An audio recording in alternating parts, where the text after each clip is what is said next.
সুফিয়ায়ে কেরামের গ্রেটনেস, বিশালত্ব এই জায়গায় তারা আপনাকে মালিশ করে, আপনাকে ভিতরে বাইরে সত্যিকার অর্থে মানুষ করে তোলে। কোন জাতি কখনো সভ্য হতে পারে না সুফিয়ায়ে কেরামের সুহবত বাদ দিলে। আপনি কোন জাতিকে যদি সভ্য করতে চান, সত্যবাদী তার দর্শ সবাই দিতে পারে, সত্যবাদী কেউ বানাইতে পারে। ধৈর্যশীলতার দর্শ দেওয়া অনেক সহজ, ধৈর্যশীল বানিয়ে দেওয়া কঠিন। ভদ্রতার দরজ দেওয়া সহজ, ভদ্র হিসেবে গড়ে তোলা কঠিন। এই গড়ে তোলার কাজ করে সুফিয়ায়ে কেরাম, গড়ে তোলার কাজ করে সুফিয়ায়ে কেরাম। কুল কায়নাতের মধ্যে এভাবে ইসলাম প্রচার করেছে সুফিয়ায়ে কেরাম। আমিনা না জানা না মানা, এটার মাধ্যমে আমরা আস্তে আস্তে তরিকতের মধ্যে রসম রেওয়াজ নিয়ে এসেছি। কি জিনিস নিয়ে এসেছি? রসম রেওয়াজ, আনুষ্ঠানিকতা। আনুষ্ঠানিক করে আমরা পৃথিবীকে মেসেজ দিয়েছি মাইজবান্ডার মানি হচ্ছে ওরস। আপনারা বুঝতে পেরেছেন? ওরস কিভাবে? ওরস এভাবে। কিন্তু আসলে কি সবাই এভাবে করে? সবাই এভাবে করে না। কিছু কিছু মানুষের কর্মকাণ্ড ফেসবুকে গেছে, অনলাইনে গেছে, মিডিয়া আইটেম হয়েছে না? কিছু মানুষ যারা ষড়যন্ত্র করে সবসময় মুসলমানদের বিরুদ্ধে, তারা দূর দূরান্তে বসে আপনাদের এই ভিডিওগুলাকে পুরো পৃথিবীর বুকে ছড়িয়ে দিয়েছে। পৃথিবীর কাছে একটা মেসেজ চলে গেছে, মেইন স্ট্রিম সোসাইটির কাছে। কি মেসেজ?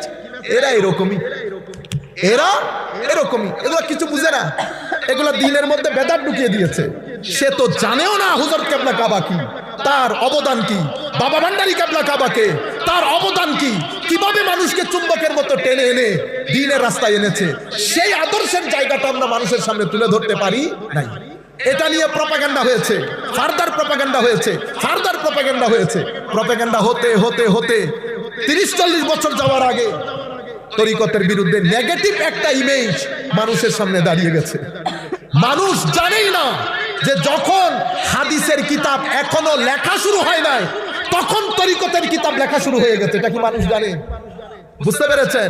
হযরতে গৌসুল আজম আব্দুল কাদের আল জিলানী, আমি জাস্ট একটু করে বলে যাই, বুঝতে পারবেন। ওনার পীর শেখ মুখাররিমি, ওনার পীর, এরপরে ওনার পীর আবু বকর শিবলি। উনি কার খলিফা?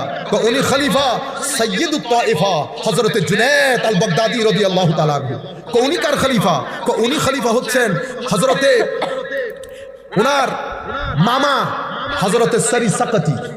উনি কার খলিফা? হযরত সরি সাকাতি খলিফা হচ্ছে হযরতে মারুফ আল কারখি। মারুফ আল কারখি কার খলিফা? দাউদ আত-তাই। দাউদ আত-তাই কার খলিফা? হযরত হাবিব আল আজমি। হাবিব আল আজমি কার খলিফা? হযরতে হাসান আল বসরি। হাসান আল বসরি হযরত আলী, মাওলা আলী কাররামাল্লাহু ওয়াজহাহুল কারীম। মাওলা আলী কার খলিফা? আমার নবী সাল্লাল্লাহু আলাইহি ওয়াসাল্লাম যার বেলায়েতের ঘোষণা দিয়েছেন, এটা মাওলা আলী।